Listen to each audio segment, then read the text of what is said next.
దేవునికి స్తోత్రములు. మీ అందరికీ నా వందనములు. ఈరోజు దేవుని వాగ్దానము, అతి శ్రేష్టమైన గోధుమలను అనుగ్రహించి నేను వారిని పోషించుదును. కీర్తనల గ్రంథము 81వ అధ్యాయం 16వ వచనము. మన దేవుడైన యెహోవా మనకు కృపయు ఘనతయు అనుగ్రహిస్తాడు.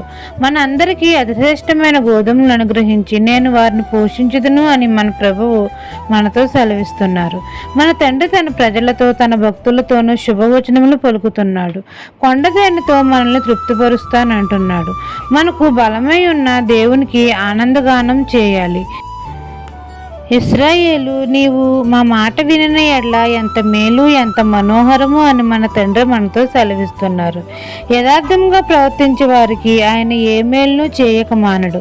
తండ్రి చెప్పిన మాట మనము వినిన ఎడ్ల మన అందరికీ అతిశ్రేష్టమైన గోధుమలు అనుగ్రహించి మనల్ని పోషిస్తానంటున్నాడు. మంచి గోధుమలతో మనల్ని తృప్తిపరుస్తాడు. మన సరిహద్దులలో సమాధానం కలగజేసి మన పిల్లలను వృద్ధి పొందిస్తాడు, ఆశీర్వదిస్తాడు.